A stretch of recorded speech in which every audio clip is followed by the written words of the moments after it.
दोस्तों सरकार की तरफ से ईपीएफओ मेंबर्स के लिए जो है अपडेट निकल के आ रहा है, बताऊंगा इस अपडेट के बारे में पूरी डिटेल से इस वीडियो में। उससे पहले हेलो फ्रेंड्स, मैं प्रदीप शर्मा आप सबका स्वागत करता हूं आपके अपने यूट्यूब चैनल जिसका नाम है टेक्नोलॉजम। तो अगर आप भी इस तरह के रेगुलर अपडेट पाना चाहते हैं, मेरे साथ जुड़ना चाहते हैं, मेरे को सपोर्ट करना चाहते हैं, तो जब आप ये वीडियो देख रहे हैं उसके ठीक नीचे कुछ इस तरह से रेड कलर में सब्सक्राइब का बटन मिलेगा, इसको दबा के कर दीजिए ब्लैक, और इसके साथ साथ एक बेल आइकन भी आएगा, इसको दबा के जो है ऑल का ऑप्शन सेलेक्ट कर लीजिए और वीडियो को कर दीजिए लाइक, जिससे कि आपको इस तरह के रेगुलर अपडेट मिलते रहेंगे। और सब्सक्राइब करने के लिए आपका तहे दिल से शुक्रिया। तो चलिए अब चलते हैं अपडेट की तरफ।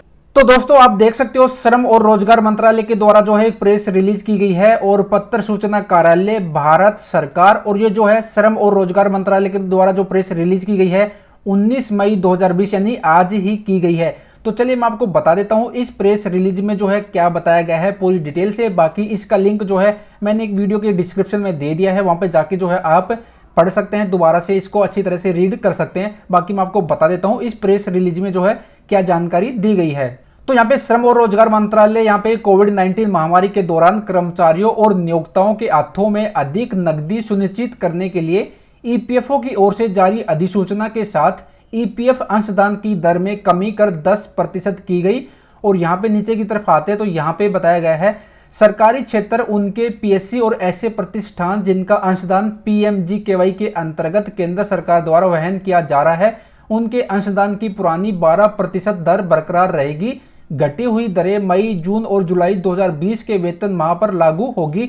और यहाँ पे ये जो प्रेस रिलीज की गई है, यहाँ पे देख सकते हो तिथि जो है 19 मई 2020 को शाम को 6:30 बजे की गई है। और इसमें क्या जानकारी दी है मैं आपको पूरी पढ़ के सुना देता हूँ। यहाँ पे बताया गया है कि कोविड-19 को फैलने से रोकने के कारण किए गए लॉकडाउन और महामारी के कारण अन्य व्यवधानों से परेशान कर्मचारी भविष्य निधि और प्रकीर्णन उपबंध अधिनियम 1952, ईपीएफ एंड एमपी एक्ट 1952 के तहत आने वाले प्रतिष्ठानों के नियोक्ताओं और कर्मचारियों को राहत पहुंचाने के लिए समय समय पर विभिन्न उपायों की घोषणा की गई है। केंद्र सरकार द्वारा 13/5/2020 को कर्मचारी भविष्य निधि और प्रकीर्णन उपबंध अधिनियम 1952 के तहत कवर होने वाले प्रतिष्ठानों के सभी वर्गों के लिए मई 2020, जून 2020 और जुलाई 2020 के लिए योगदान की वैधानिक दर को 12% से घटाकर 10% करने की घोषणा की गई। इससे आत्मनिर्भर भारत पैकेज के अंग के रूप में अधिसूचित किया गया। देखिए एसओ 1513 ई दिनांक 18/5/2020 यानी कि 18 मई 2020,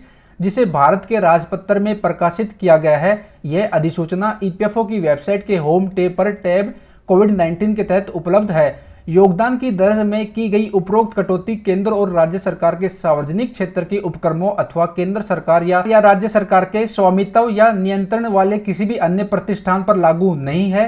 ये प्रतिष्ठान मूल वेतन और महंगाई भत्ते के 12% का योगदान करना जारी रखेंगे। कम की गई दर पीएमजीकेवाई लाभार्थी के लिए भी लागू नहीं है, क्योंकि पूरा कर्मचारी ईपीएफ योगदान वेतन का 12% और नियोक्ता का ईपीएफ और ईपीएस योगदान वेतन का 12%, मासिक वेतन का कुल 24% का योगदान का वहन केंद्र सरकार द्वारा किया जा रहा है। और यहाँ पे बताया है, नीचे की तरफ आते हैं तो यहाँ पे कि ईपीएफ अंशदान की दर मूल वेतन और महंगाई भत्ते के 12% से कम करके 10% करने का उद्देश्य 4.3 करोड़ कर्मचारियों, 6.5 लाख प्रतिष्ठानों के नियोक्ताओं और सदस्यों दोनों को नकदी के संकट से निपटने के लिए कुछ हद तक तात्कालिक लाभ पहुंचाना है। योगदान की वैधानिक दर को 12% से घटाकर 10% किए जाने के परिणाम स्वरूप कर्मचारी के वेतन से ईपीएफ योगदान के कारण होने वाली कटौती में कमी होने से वह घर अधिक रकम ले जा सकेगा। और नियोक्ता की भी अपने कर्मचारियों के वेतन पर देयता में 2% तक की कमी हो जाएगी। यदि मासिक ईपीएफ वेतन 10,000 रुपए है तो कर्मचारी के वेतन से 1,200 रुपए के बजाय केवल 1,000 रुपए काटे जाएंगे, और नियोक्ता को ईपीएफ योगदान के तौर पर 1,200 रुपए देने की जगह 1,000 रुपए का भुगतान करना होगा।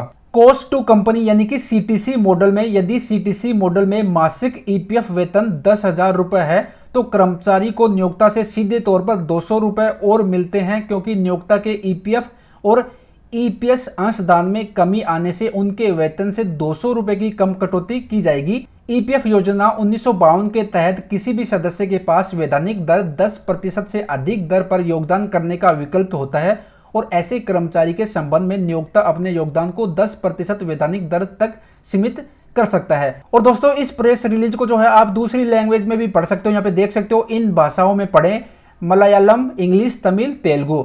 और यहाँ पे इस प्रेस रिलीज में जो है पूरी जानकारी शेयर कर दी गई है, जो है अंशदान जो घटाकर 12 से जो है 10% और जो है ईपीएस और जो ईपीएफ के बारे में जो कंफ्यूजन था यहाँ पे पूरी डिटेल से बता दिया गया है और जो है एक एग्जाम्पल के तौर में भी जो है अच्छी तरह से समझा दिया गया है, यहाँ पे देख सकते हो।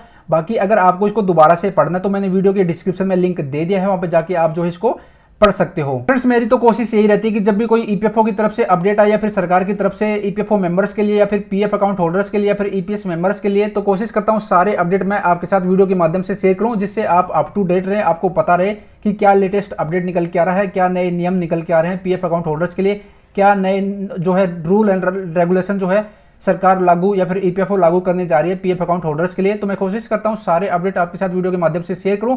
तो अगर इस तरह के रेगुलर अपडेट पाना चाहते हैं, चैनल पर पहली बार वीडियो देख रहे हैं तो चैनल को सब्सक्राइब करना बिल्कुल भी ना भूलें। तो ईपीएफओ का सरकार का ये कदम आपको कैसा लगा कमेंट बॉक्स में कमेंट करके जरूर बताना। मिलते हैं नई वीडियो के साथ, तब तक अपना ख्याल रखेगा। Bye bye, take care.